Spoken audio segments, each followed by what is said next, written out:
l'article, on a exigé que l'article soit enlevé et des excuses, etc. D'abord, c'était pour pas de non-recevoir, l'article ne serait pas enlevé, pas de rendez-vous, etc.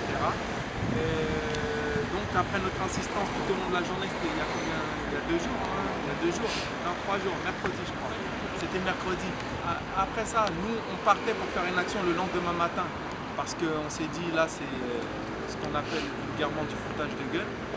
Et ce qui s'est passé ensuite, c'est que le soir, par chance, je ne sais même pas comment, par quelle opération, je découvre sur mon mail qu'il y a un mail qui nous invite à un rendez-vous.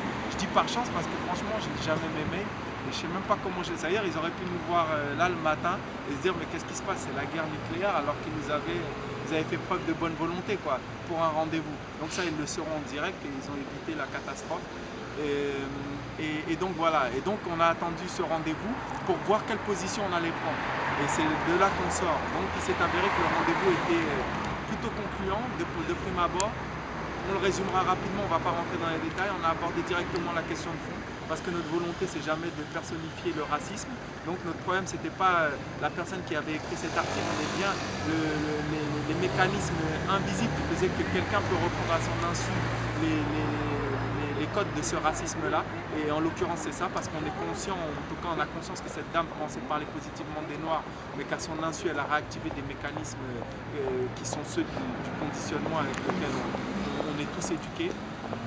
Nous-mêmes, Noirs, à travers l'école, on est éduqués avec ces codes-là, blancs, d'où qu'on provienne, on est éduqué avec ces codes. Donc on a abordé directement la question de fond. Effectivement, ils ont admis qu'ils ont pris du temps pour réaliser l'impact de leur article et qu'au départ, s'ils ne voulaient pas l'enlever, etc., c'est qu'ils avaient vraiment l'impression d'avoir fait quelque chose de bien, etc., et qu'il a fallu les amener à lire entre les lignes de ce qu'ils avaient écrit et de comprendre qu'il y avait des codes qui étaient comme ça, qui pouvaient porter à leur insu, etc. Donc c'est ce sur quoi a porté le rendez-vous. Et ensuite, une fois que cela a été admis, bon, ils ont dit qu'il y avait une première étape qui était, je ne me rappelle plus laquelle, une deuxième qui était un semblant d'excuse, mais qui n'était pas volontaire, c'est qu'ils croyaient vraiment qu'il n'y avait rien de grave dans cet article.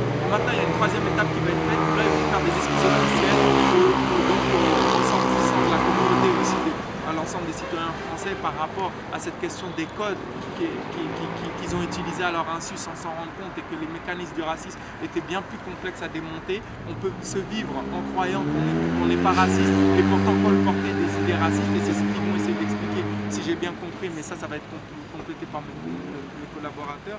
Donc voilà.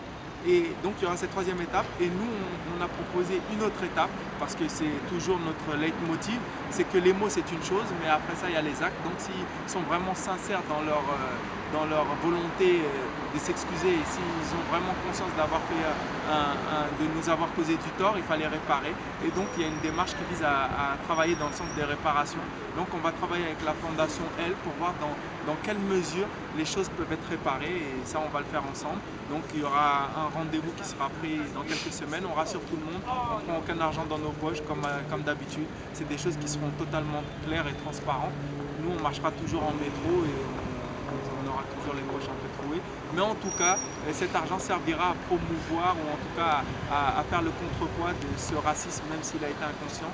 Et voilà, le but c'est ça, il faut que ce soit une démarche éducative et on pense que le magazine Elle, même s'il ne pourra pas combattre à lui seul le racisme, va essayer de nous aider à démontrer ces mécanismes invisibles du racisme qui participent à nous maintenir au bas de l'échelle. Donc voilà, si les autres ont quelque chose Non, à ce qui est bien, rajouter. c'est qu'effectivement, ils ont tous reconnu que, dans un premier temps, ils étaient vraiment dans une démarche de malentendu. D'ailleurs, on l'a vu dans les excuses qu'ils ont formulées. Qui n'étaient pas des excuses d'ailleurs, c'était comme si nous-mêmes n'avions pas compris ce qu'ils voulaient dire. Au final, ils sont revenus là-dessus et ils vont vraiment clarifier la chose et faire un véritable mea culpa a priori dans un prochain édito sur leur prochain magazine Elle. Donc ça, c'était plutôt bien sur effectivement comment Elle véhicule à son insu des stéréotypes sur la communauté noire. Donc ça, Elle c'est ou plutôt d'autres, bien. hein. Elle ou d'autres, bien sûr. C'est-à-dire que c'est pas elle en tant que telle. Sachant qu'on n'a pas, comme disait Franco, on n'a pas personnifié le combat, on a vraiment élargi en disant que c'était quelque chose de plus profond qui touchait l'ensemble des couches de la société et qui était institutionnalisé en France et que c'est ça qu'il fallait combattre par le biais de l'éducation.